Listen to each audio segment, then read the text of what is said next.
मेरी पहली मुलाकात मोदी जी के साथ हुई थी 2018 के कॉमनवेल्थ गेम्स के बाद, जब मैंने 16 साल की उम्र में गोल्ड मेडल जीता था।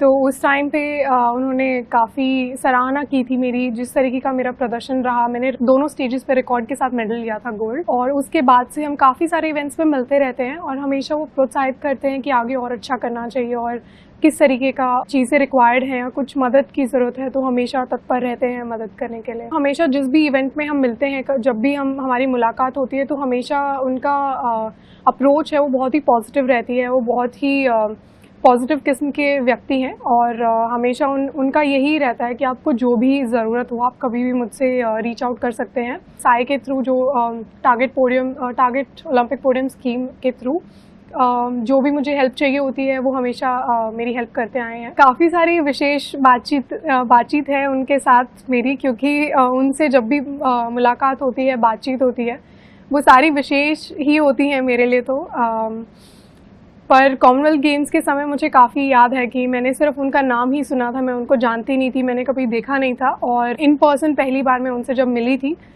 तो काफ़ी वेलकमिंग किस्म के व्यक्ति हैं और काफ़ी समय देते हैं, अपना आराम से बातचीत करते हैं, उनको सारी जर्नी के बारे में पूछते हैं, आपका कैसा रहा यहाँ तक का सफ़र। और अभी भी मुझे याद है, जैसे मेडल के बाद उन्होंने जब फ़ोन किया था तो उन्होंने चर्चा की थी, जैसे टोक्यो ओलंपिक के बाद का दौरान जो सफ़र था उस समय का मेरा, वो बहुत अच्छा नहीं रहा था।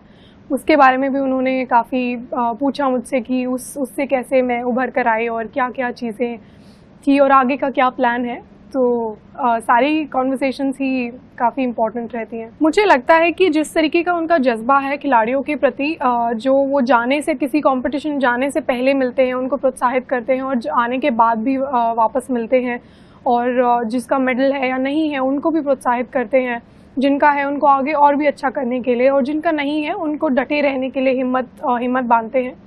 तो मुझे लगता है जिस तरीके का उनका स्वभाव है स्पोर्ट्स को लेके स्पेशली, तो आई थिंक वो स्वयं ही बताता है कि वो कितने ज़्यादा स्पोर्ट्स से अटैच्ड हैं, कितने ज़्यादा खेलों के प्रति उनका प्रेम है। वो कभी भी नहीं चूकते हैं किसी भी खिलाड़ी का नाम लेने में, उनकी जर्नी के बारे में, या फिर किसी का बहुत अच्छा परफॉर्मेंस रहा हो गेम्स में या किसी इवेंट में, तो वो कभी भी नहीं चूकते हैं। वो कोई भी मिस नहीं करते हैं डिटेल्स, उनको हमेशा सारा डिटेल्स पता होती है और वो हमेशा सारी नॉलेज इन्फॉर्मेशन रखते हैं कि किसका कैसा रहा, किसको क्या ज़रूरत पड़ी, और हमेशा तत्पर रहते हैं सहायता के लिए। एक ये चीज़ भी बहुत अच्छी लगती है कि वो सिर्फ आपसे ही नहीं बल्कि पूरी टीम के बारे में पूछते हैं। टोक्यो के समय में भी उन्होंने, कोविड का टाइम जब था तब भी उन्होंने टाइम निकाल कर वो हमेशा अपने सब खिलाड़ियों के लिए समय निकालते हैं।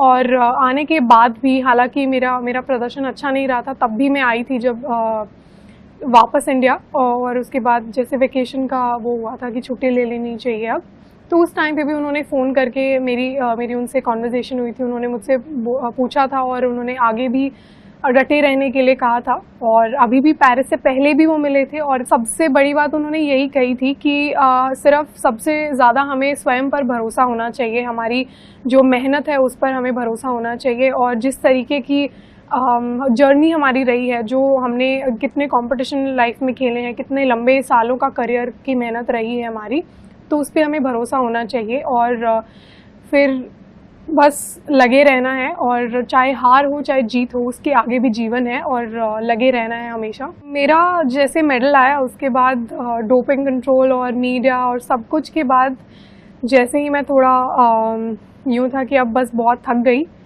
और अगले दिन ही मेरा दूसरा मैच भी था, तो उस समय मैं काफ़ी थक गई थी, और तभी उन्होंने बोला कि मोदी जी बात करना चाहेंगे।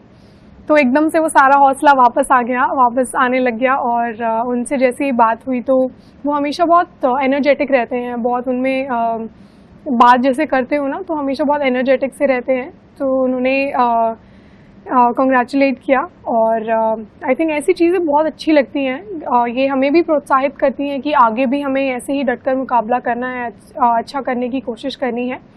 और उन्होंने मुझे कहा कि आगे भी मैच है तो इस पर नहीं रुकना है, आगे भी मैच पर ध्यान देते रहो, और इसके लिए ढेरों बधाइयाँ। और सारी टीम का भी वायका लिया उन्होंने कि सब कैसे हैं, क्या चल रहा है।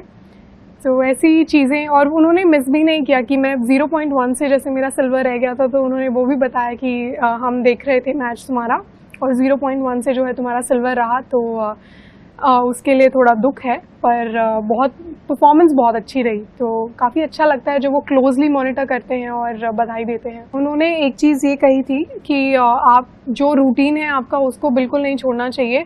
आप चाहे ओलंपिक में हो, चाहे आप कोई स्टेट लेवल का कंपटीशन खेल रहे हो, आपका जो रूटीन है, आपको पता है आप मैच किस तरीके से खेलते हो, आपका माइंडसेट क्या रहता है, आप किस तरीके का रूटीन फॉलो करते हो, जिम जाते हो नहीं जाते हो, मेडिटेशन करते हो नहीं करते हो, कितनी ट्रेनिंग करते हो, तो उसको आप लिखिए और उसी को फॉलो कीजिए। चाहे कितना भी शरीर थका हो, चाहे कितना भी आपको लगे कि अब नहीं हो रहा। तो मेरा भी रूटीन दरअसल वैसा ही है।